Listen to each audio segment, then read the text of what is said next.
जय विहत मेलडी। मेरा नाम चंद्रशेखर मेहता है। मैं उदयपुर से रहने वाला हूँ, राजस्थान।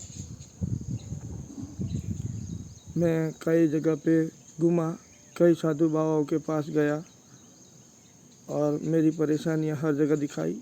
जबकि मैं 18 साल से परेशान था। और जब मैंने हर जगह ट्राई किया, बहुत सी जगह घूमा, कई पैसे बर्बाद किए, मगर मेरा काम कहीं पे भी नहीं हुआ। जब एक दिन हमारे मित्र थे जो दाहोद गोधरा के रहने वाले हैं, पिंटू भाई, उन्होंने मेरे को बताया था कि एक गुरुजी है, मगर वो मिलते बहुत कम है। जो इनको आपकी समस्या सही लगेगी तो वो आपसे मिलेंगे और आपका समस्या का निवारण कर देंगे, मगर उनके नीति नियम बहुत कड़क है और उनके नीति नियम से चलोगे तो तुम्हारा काम हो जाएगा। मैंने बोला बहुत सारे बाबाओं के नीति नियम से मैं चला और 18 साल से चलते ही आ रहा हूँ। जो मेरा घर का और मेरा परेशानी दूर होती है तो कठिनाइयाँ तो क्या चीज़ है कि कठिनाई तो शरीर को जितना भी कष्ट दे उतना अच्छा रहता है और आत्मा को भी शांति अनुभवी होती है। संसार सुखी रहेगा तो सब सुखी रहते हैं। तो गुरुजी का नंबर उन्होंने मेरे को दिया था। मैंने गुरुजी से मेरी परेशानी बताई और हर समस्या मैंने बताई कि ये बात है, ऐसी है, ये है।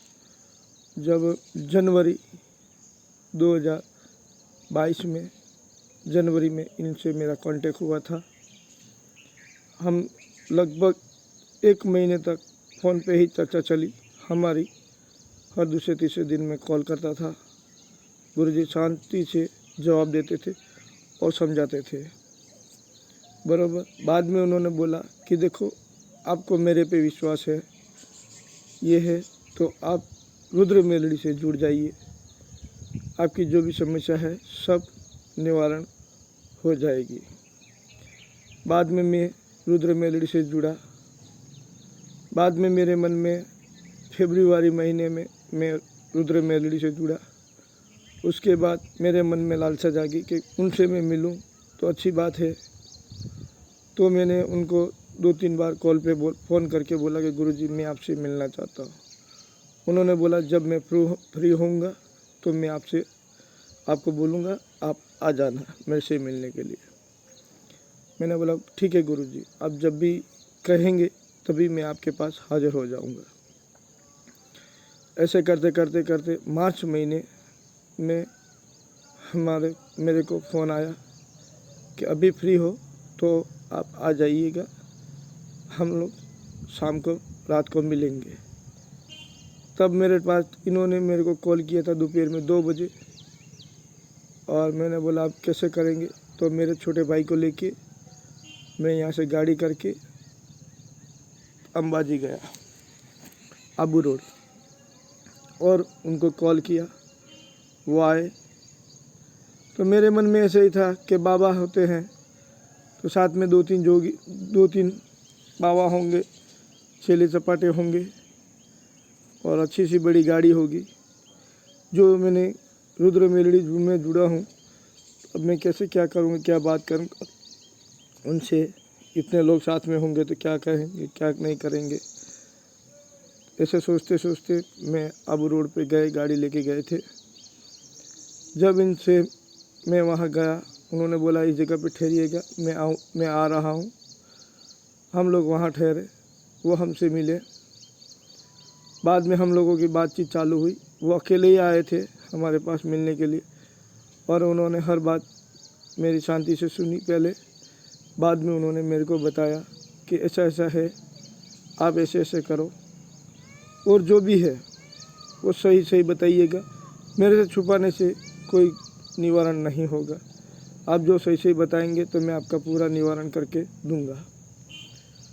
बाद में उन्होंने बोला कि ठीक है, आप रुद्र मेलडी से जुड़े हुए हो, आप 500 ने 5,000 एक का गुरु दीक्षा ले लीजिएगा।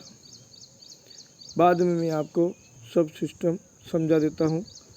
मैं उनसे मिला और उनसे बात किया। थोड़ा स्वभाव उनका उग्र था, मगर स्वभाव उग्र होने के बावजूद भी उन्होंने जिस हिसाब से मेरे को संतोषकारक जवाब दिया, मेरे मन को अच्छा लगा और मेरे को उनके प्रति लगने लगी। बाद में हम बात करने लगे। दूसरे तीसरे दिन उन्होंने हर चीज़ समझाया, मैं उस तरह करते गया। आज मेरे घर में सुख शांति और समृद्धि है। आज जो मेरे बड़े बड़े काम थे, अटके हुए थे, जैसे कायदे से लेके घर से लेके कायदे तक के कायदे कानून के भी मेरे हर कार्य सफल हुए। और फिर मैंने फिर से गुरुजी को बोला कि मैं आपसे गुरु दीक्षा लेना चाहता हूँ। तो गुरुजी ने मेरे को बोला ठीक है, गुरु दीक्षा लेनी है तो जब मैं आपको बोलूँगा तब आप आ जाइएगा। मगर उस टाइम थोड़ी परेशानी, मेरी कोर्ट केस उस टाइम ही मेरा फाइनल हुआ था, तो मेरे पास पैसा नहीं था। तो मैं बस से गया था, उनसे मिला अंबाजी में। तो मैं निकलने से पहले मेरी भूल थी कि मैंने उनको कांटेक्ट नहीं किया, क्योंकि हमारी बात हो गई थी एक दिन पहले कि मैं आ रहा हूँ। उन्होंने बोला ठीक है, मगर मैं वापस निकला तब मैं उनको कांटेक्ट करना भूल गया था। तो उनका कोई काम था तो वो चले गए। उन्होंने बोला देखो आज रात रुक सकते हो तो आज रात अंबाजी में रुको, कल मैं आके आपसे मिल के आपको गुरु दीक्षा दे दूँगा, अब बाद में वापस आप जा सकते हो। मैंने एक प्रॉब्लम मेरी बताई कि गुरुजी मेरे पास पैसे की थोड़ी तंगी है, इसके हिसाब से मैं देखता हूँ क्या है क्या नहीं है। मगर गुरु महाराज की कृपा से पैसे का बंदोबस्त हो गया और थोड़ा बहुत वापस गांव में कॉल किया तो वहाँ से थोड़ा पैसा आ गया। मैं वहाँ पे रात रुक गया। सुबह में गुरुजी आए, मेरे से बोले कि देखो गुरु दीक्षा लेनी न लेनी तुम्हारे हाथ की बात है, मगर 10 बार सोच लेना। गुरु दीक्षा लेने के बाद गुरु जो बताएगा वही रास्ते पे चलना पड़ेगा। और आप मेरे से दूसरी बार मिल रहे हो और आपको मेरा स्वभाव मालूम है कि मैं उग्र स्वभाव का आदमी हूँ और मेरे को कटु शब्द ही मैं बोलता हूँ, कटु सत्य बोलता हूँ। जो मैं बोलता हूँ वो आदमी को सीधे लगते हैं शब्द। इसलिए मैंने बोला यही बात आपकी मेरे को पसंद आई कि हर कोई गुरु के पास गए तो सबने चिप मीठी मीठी बातें बोली और किसी ने मेरा काम नहीं किया। जब आपने मेरे को कटु सत्य फर्स्ट बार मैंने आपसे बातचीत की थी, तब जो आपने मेरे को बताया था कि ये तरीका है, ऐसे ऐसे है, तो मेरे को भी उस टाइम थोड़ा ख़राब लगा था और मैंने भी आपसे बहस की थी। मगर जब मैं घर पे गया था उसका निवारण निकाला तो वो हर बात सही निकली थी। बाद में मैंने निश्चय किया था कि मैं आपको गुरु बनाऊंगा, जबकि मेरे पहले गुरु थे वो कोरोना काल में देहांत हो चुके थे। ये भी मैंने गुरुजी को बताया था और बाद में गुरुजी ने मेरे को गुरु दीक्षा दी। और आज उनकी मेहरबानी से और गुरु गोरक्षनाथ की दया से आज मेरे घर में सुख शांति है और मैं भी सुख शांति से और मेरा काम में और परिवार में सुख शांति है। इसी तरह गुरुजी ने मेरा अनुकरण मेरे को गुरु दीक्षा दी। उस टाइम पे उन्होंने बोला गुरु दीक्षा क्या दोगे? मैंने बोला गुरुजी देखो अभी मेरे पास तो कुछ ऐसा कितना कुछ है नहीं, मगर मैं मेरी शक्ति इच्छा अनुसार मैं आपको दे रहा हूँ।